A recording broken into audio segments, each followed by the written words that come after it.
श्री भक्तमाल, भक्त और भगवान।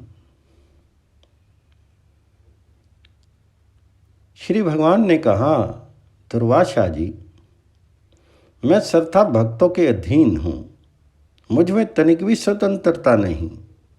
मेरे सीधे साधे सरल भक्तों ने मेरे हृदय को अपने हाथ में कर रखा है।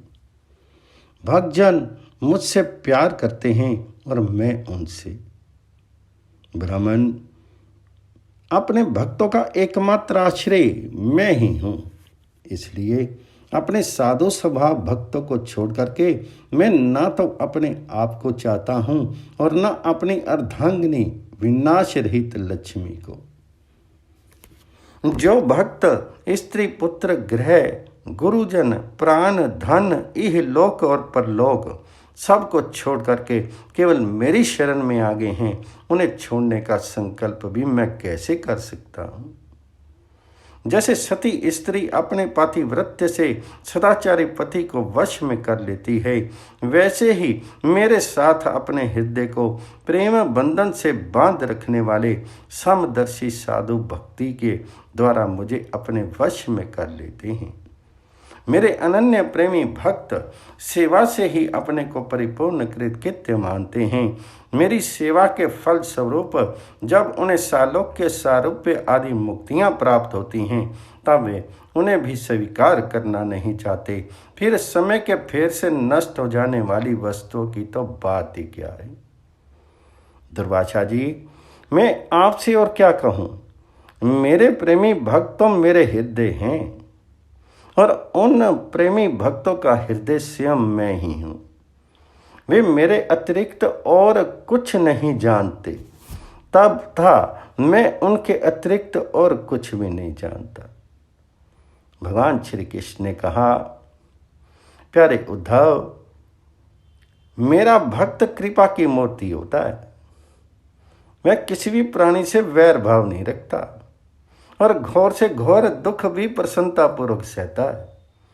उसके जीवन का सार है सत्य और उसके मन में किसी प्रकार की पाप वासना कभी नहीं आती।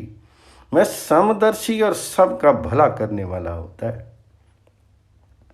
उसकी बुद्धि कामनाओं से कलुषित नहीं होती। वह संयमी मधुर स्वभाव और पवित्र होता है। संग्रह परिग्रह से सदा दूर रहता है। किसी भी वस्तु के लिए वह कोई चेष्टा नहीं करता। परिमित भोजन करता है और शांत रहता है। उसकी बुद्धि स्थिर होती है। उसे केवल मेरा ही भरोसा होता है और वह आत्म तत्व के चिंतन में सदा संलग्न रहता है। वह प्रमाद रहित गंभीर स्वभाव और धैर्यवान होता है। भूख प्यास शोक मोह और जन्म मृत्यु ये क्षण उसके वश में रहते हैं। मैं स्वयं तो कभी किसी से किसी प्रकार का सम्मान नहीं चाहता, परंतु दूसरों का सम्मान करता रहता है। मेरे संबंध की बातें दूसरों को समझाने में बड़ा निपुण होता है और सभी के साथ मित्रता का व्यवहार करता है। उसके हृदय में करुणा भरी होती है। मेरे तत्व का उसे यथार्थ ज्ञान होता है। जिसने अपने को मुझे सौंप दिया है, वह मुझे छोड़ करके ना तो ब्रह्मा का पद चाहता है और ना देवराज इंद्र का। उसके मन में ना तो सार्वभौम सम्राट बनने की इच्छा होती है और ना मैं स्वर्ग से भी श्रेष्ठ रसातल का ही स्वामी होना चाहता है। मैं योग की बड़ी बड़ी सिद्धियों और मोक्ष तक की अभिलाषा नहीं करता।